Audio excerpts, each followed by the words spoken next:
Today we're going to go through how to set up the Learning Plan Agreement template. Go to Courses and go to Templates, and let's add a new template. Let's call this Learning Plan Agreement. And let's set up a category for this. We're doing Course Progress, and then we're going to put the type as Agreement. When you do create this Learning Plan template, you need to ensure that you do landscape mode, okay? Landscape mode for this template. I'm going to set this agreement due for 20 days. And for the margins, we're going to do 30, 30, 3, and 3. We're going to enable headers and footers. Now let's go into the header area and click on source and paste in the HTML in the file labeled header in the Learning Plan Agreement version 2 folder. Now let's replace the Learning Plan Agreement name with whatever you want to call it. If you want to call it the same, you can. And just like in the other videos, we're going to copy this URL from the resources library in the images library with the URL that we're going to be using, the logo. So let's select the logo, right click, copy image address, and then go back and let's replace this URL with our logo URL, and then go to the source mode, and you will see the Learning Plan Agreement header has now updated. Let's move on to the body, and let's click on the source mode, and then I want you to copy the body HTML in the same folder. Copy that and paste it in there. Click on source to go back to the view mode, and you will see that we need to replace a few elements. First of all, we need to replace the images, and then we need to replace the colors. So let's search the word light, and it will find the logo again. And then we want to go to the resources library again, the media library, and we want to copy that logo URL once more. And now let's replace that. Now let's find any other instances of the word light, and we can't actually find any. So we've replaced all of the images, and you can see there. Now we just need to replace the color. So let's go back to the source mode, and let's now search for this code here, which is 5597FF with the pound symbol.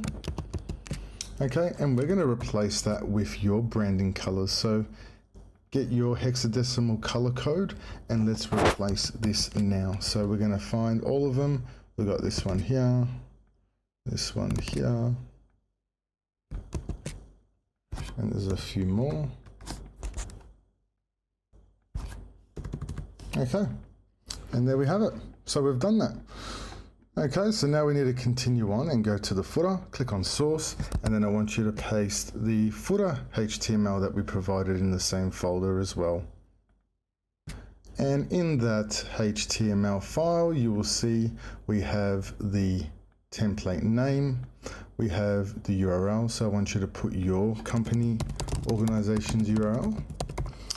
And then we want to put the version, the date. So we're going to put today's date of making this video.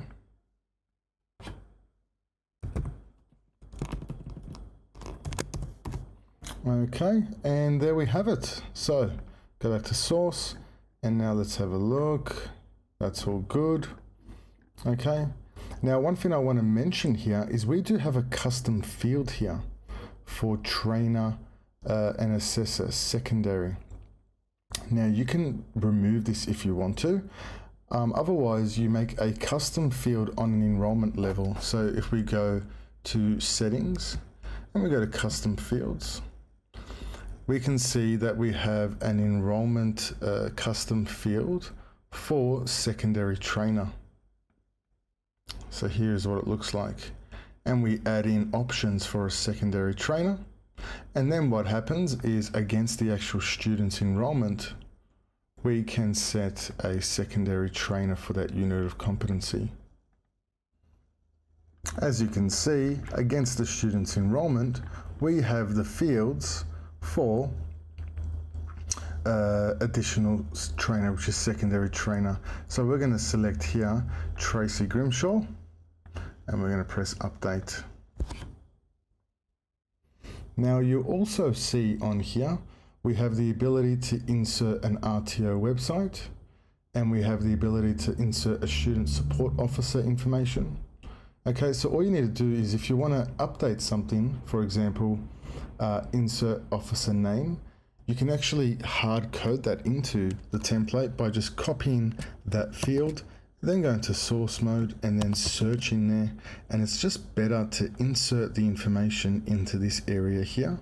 And you can see that we have the email here. So we go insert officer email here and insert officer email here, and that will create the link. We also have custom fields for enrollment delivery mode, and we have custom field for enrollment study mode. So please ensure that you make these custom fields. And we also have another one for enrollment category. Okay, so let's have a look at these three. First of all, we have enrollment category. That's non-apprenticeship, traineeship, apprenticeship, traineeship, and work-based learning. We then have the delivery modes of online, classroom-based, or work-based learning. We then have study mode of full-time and part-time. We have scheduled days of the week, and then we have secondary trainer. Don't worry about these ones. I don't believe we're using this in here, but as you can see, you can create custom fields and you can place them in your training plan template as well. Another custom field that I believe is important that we use is another custom field, which is a text area.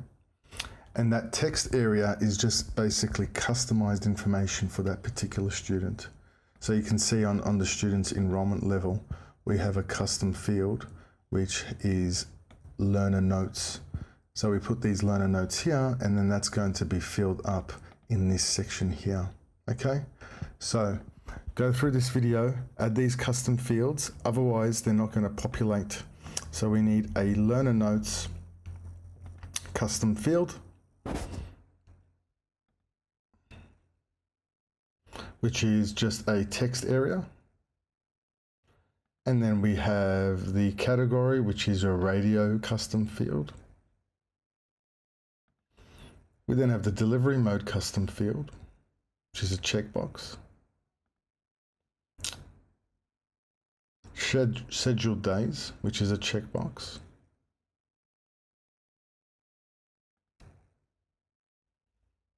And then the secondary trainer custom field as well. If you do not want to use these custom fields, just simply remove these custom fields and put something in its place. It's as simple as that. Okay. I'm going to go ahead and save this. Okay, I'm going to go into the student's file, and I'm going to go into this particular student here. I'm just going to ensure that the custom fields are first filled out. So we do have that, yes. Okay, perfect. Okay, and then we're going to go ahead and go to template. We're going to type learning plan, and it's the learning plan agreement demo. Submit. Okay, and there we have it. So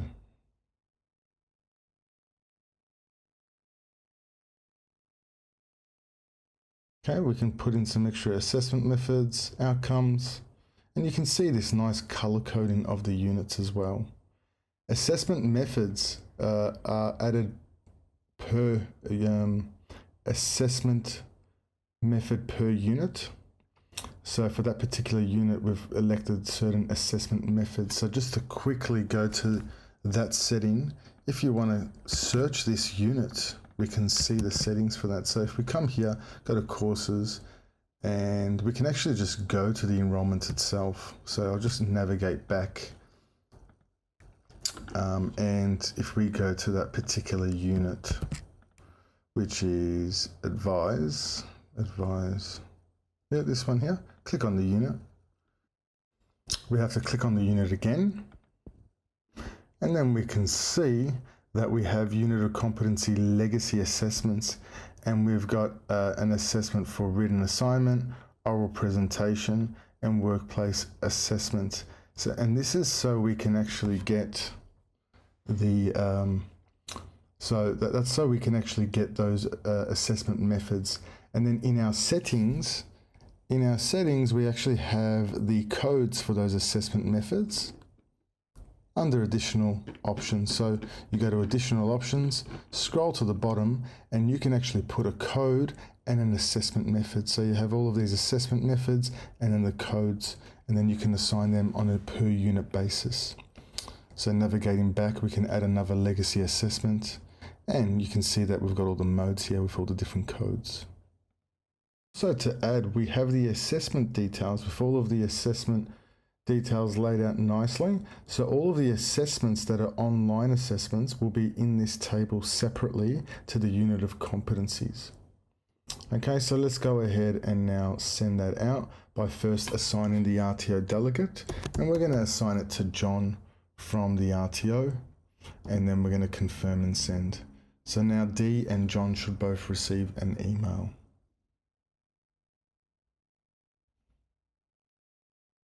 And there we have it. We've got John here and we've got Dee. Okay, so I'm going to click for John, and it's not allowing me to open it in this browser. So I'm just going to open it up in a guest browser. And there we have it. So I'm just going to scroll down, sign now. I'm going to sign it as John, confirm and sign. Now I'm going to close that window. We're going to navigate back to the email, and then we're going to click on Dee, and Dee is now going to sign as well. And when we sign with Dee, we will see that John's signature has shown up there. So let's now sign with Dee, and we're going to put in Dee's signature. Just note, you're able to put in your own terms and conditions. We've just put placeholders there for you to update that as well. So you can see we've got agreement where you can put in your own agreement details. Once everyone has signed, they receive a copy of the final document. Okay, I hope you've enjoyed that tutorial. Thank you very much.